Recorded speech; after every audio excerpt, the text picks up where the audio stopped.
Tervehdystä Amerikan Yhdysvalloista. Moni on kysellyt, millaista siellä oikein on siellä Amerikassa. No, täällähän on ihan omanlaistansa. Keli hellii, ihmiset hellii. Täällä on hyvä olla. Monella on tietynlaisia kuvia. Muodostuu ehkä mediasta. Muodostuu ehkä joidenkin kaverien puheista. Yleensä kuitenkin paras on aina se, että pitäisi muistaa itse aina ottaa asioista selvää. Ja totta kai tietynlainen kuva äkkiä tulee, jos lukee tietynlaisia uutisia, tietynlaisia julkaisuja, kuuntelee tietynlaisia tarinoita. Mutta ehkä ei kannata ikinä sen perusteella muodostaa sitä koko kuvaa. Kyllä se kannattaa kaikissa asioissa niin itse tehdä se homma, se työ, että tulee ne mielikuvat ja mielipiteet. Ihan sama asia kuin jos sä kuulet jotain juttuja jostain ihmistä, vaikka sun kaverista, niin ehdottomasti kannattaa aina kysyä asianomaiselta itseltään, eikä vaan päättää, että okei, no näinhän ne asiat on nyt, koska toi ja toi sanoi niin. Sehän on se pahin tänä päivänä, että joku sanoo jotain ja sitten se otetaan totena ja mennään sillä. Ihan sama kuin jotkut uutiset tai muut. Sä et yhtään tiedä mistä kannalta, mistä suunnalta ne uutiset tulee. Onko tehty taustatyötä, onko otettu asioista kunnolla selvää, onko vaan kuunneltu jonkun puheita, yhden suunnan mielipiteitä tai näkökantoja. Ja sama se on kaikessa muussakin. Ja sit jos sä mietit sitä, että voikohan sitä nyt asua missään muualla kuin Suomessa, uskallanko mä lähteä mihinkään muualle. Et se maailmahan on sitä varten, että eletään, ollaan ja tehdään asioita. Se ei ole mitään muuta kuin ottaa ja lähtee. Sitten jos asiat menee mönkään, sit voi palata juurilleen tai koittaa jotain toista vaihtoehtoa, mutta sehän oikeesti, uskokaa tai älkää, jos sulla siis on semmonen, eihän kaikkien pidä lähteä johonkin. En mä sitä sano, että pitää muuttaa ja pitää tehdä asioita eri lailla. Se on vaan se, että jos sulla on vähän semmonen olo, että tää ei ole nyt mulle, mä haluaisin kokeilla jotain muuta, niin siinä vaiheessa älä jää jumittaa, älä pelkää.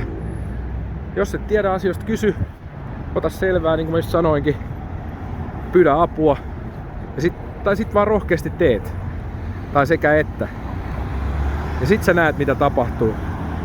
Voi tapahtua hyviä asioita, voi tapahtua totta kai huonojakin asioita, mutta eikö elämä ole elämistä varten ja kokemista varten? Mä en tiedä teistä muista, mutta mä ite jotenkin rakastan sitä, että taivas on suurimman osan vuodesta sininen, valvopuita on ympäri ämpäri. Ihmiset on kaikkia ystävällisiä, puheliaita. Mahdollisuuksia on rajaton määrä tehdä mitä vaan. Ja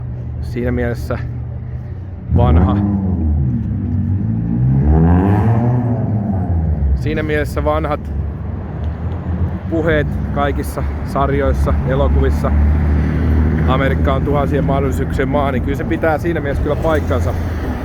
Se ihan oikeasti on sitä. Totta kai osa ihmistä ei ole niin onnekkaita, mutta toisaalta se on joka puolella semmoista. Mutta täällä on ainakin paljon mahdollisuuksia ja tosi paljon asioita sä pystyt saavuttaa, sä pystyt tekemään. Missä ehkä muualla päin maailmaa se ei olisi mahdollista. Sä et pystyisi tekemään sellaisia asioita tai saavuttaa tätä asioita. Sulla ei olisi sitä mahdollisuutta. Mä itse ainakin rohkaisisin kaikkia kokeilemaan Amerikkaa.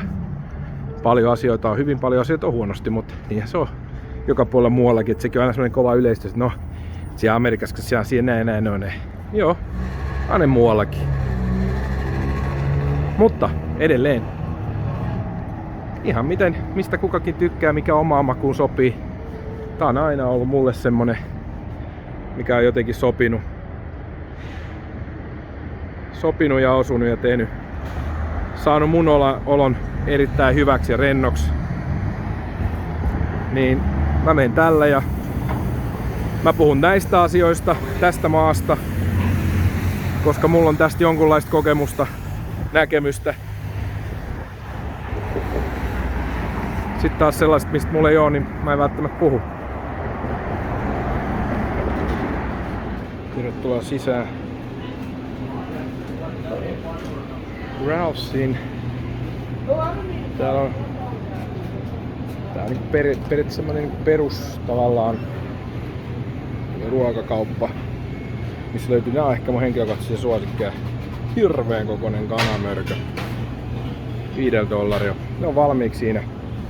Valmiiksi lämmitetty, paistettu, kokattu, kaikki on hallussa. Sitten tavallaan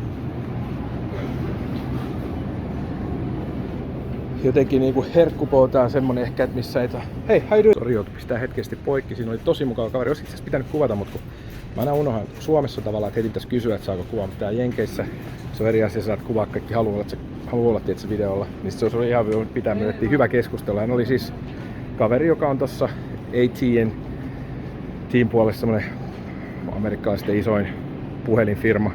Niin kyseli, että onko nettiasiat kunnossa.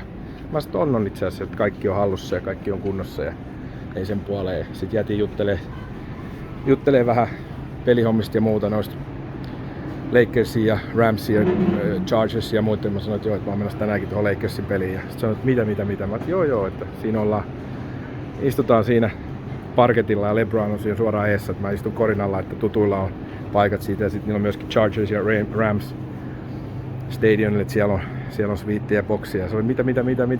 No hänkin on itse asiassa kerran ollut siellä, oli justi Chargers Gameissa työnantajan puolesta. Niin kuin voitte arvata, jos AT&T, niin voitte katsoa netistä, niin sillä firmalla on kyllä jonkun verran pätää ja vaikutusvaltaa. Juteltiin vaan noista asioista, oli tosi mukava kaveri. Harmitteli, kun ei voinut myydä mulle liittymää, mutta oli ihan hyvällä päällä. Ja tollain tavallaan niinku se asia pitää hoitaakin, että sit, vaikka et saa kauppaa, niin sit sä oot kuitenkin ystävällinen, koska sä et koskaan tiedä missä vaiheessa sit voi olla, että sä saatkin tehtyä kauppaa. Ja nyt mä menen tekemään itse kauppaa, moikka! Ja tässä taas nähdään nyt se, että mikä oli mahtavaa, niin mulla ei ollut mitään Ralphs-korttia, mutta kun mä sanoin vaan, että hei sori, että se jäi kotiin, niin taas normisinta olisi ollut melkein $10, niin siinä ystävällinen kassa-avustaja, niin hän swipasi sillä omalla kortilla ja mä sain tähän $5 hintaan.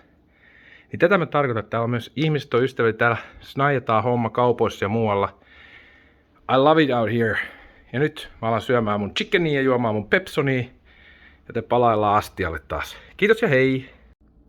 Itse asiassa pistäis toi nyt vielä niin kukaan ei rupea sitten epäilee. Kato kun mien kuseta näissä hommissa. Noniin, siinä näkyy alennus ja nyt mä alan syömään.